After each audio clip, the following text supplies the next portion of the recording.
आज पहिल्यांदा मी नागपूरच्या सर्व पत्रकार बंधूंचं मनापासून स्वागत करतो. अत्यंत थोड्या वेळामध्ये आपल्याला कळवलं होतं आणि त्यामध्ये आपण इथे आलेला आहात त्याबद्दल आपल्या सर्वांचं मनपूर्वक धन्यवाद. आज या इथे माझ्याबरोबर आमच्या पक्षाचे डॉक्टर सुशीलजी सूर्यवंशी, त्याचबरोबर वाकेकरजी, नंतर विदर्भ प्रदेश अध्यक्ष आमचे प्रफुल्लजी शेंडे, आमचे प्रसिद्धी प्रमुख गवळीजी, आमचे बसमेजी आणि तमाम कार्यकर्ते इथे आलेले आहेत. आणि आज अनेक विदर्भामधून कार्यकर्ते सुद्धा पक्ष प्रवेशासाठी सुद्धा आलेले आहेत. तर त्या आणि असं असताना आज मी या इथे पहिल्यांदा आम्ही जेव्हा शिवसेना आणि रिपब्लिक सेना यांची युती केली त्यानंतर पहिल्यांदा आलेलो आहे. आणि आज आपण सर्वजण एवढ्या लवकर आला त्याबद्दल मी परत एकदा आपल्याला धन्यवाद देतो. महत्त्वाचे मुद्दे या इथं असे आहेत की मी आत्ताच दीक्षाभूमीला जाऊन त्या दीक्षाभूमीचं दर्शन घेऊन आलो.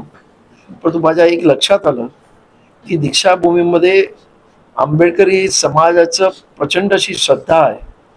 दरवर्षी दीक्षाभूमीवरती लाखो लोक तिथे येतात, नमन करतात. परंतु आज त्या श्रद्धेचा कुठेतरी बाजार मांडला गेला की काय असा प्रश्न पडावा अशा पद्धतीची परिस्थिती निर्माण झालेली आहे.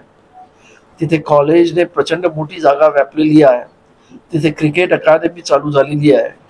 तिथे अनेक लोकांना कार्यक्रमासाठी जागा दिल्या जातात. आमचं म्हणणं असं आहे की एवढी प्रचंड मोठी जागा या दीक्षाभूमी समितीला दिलेली आहे.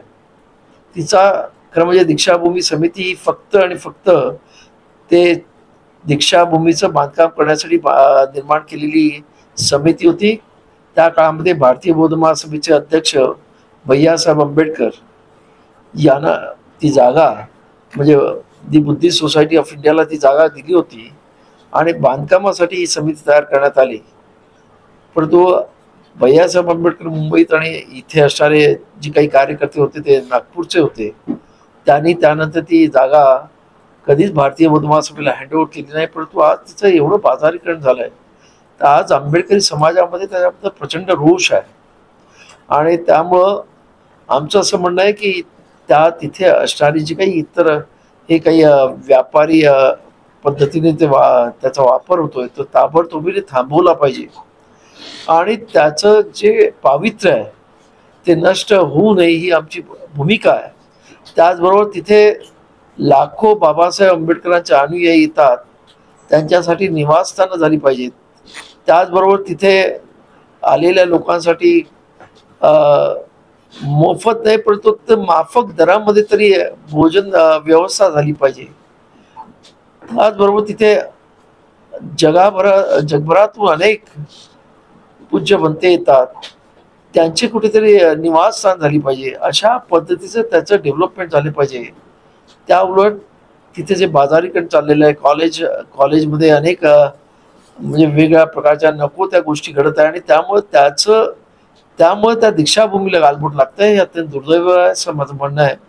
आणि त्यामुळं त्या समितीने ती दीक्षाभूमी भारतीय बौद्ध महासभेकडे ट्रान्सफर करावी आणि भारतीय बौद्ध महासभेने त्याचं अत्यंत पावित्र्य राखावं अशी सर्व तमाम बौद्धांच्या वतीनं माझी मागणी आहे.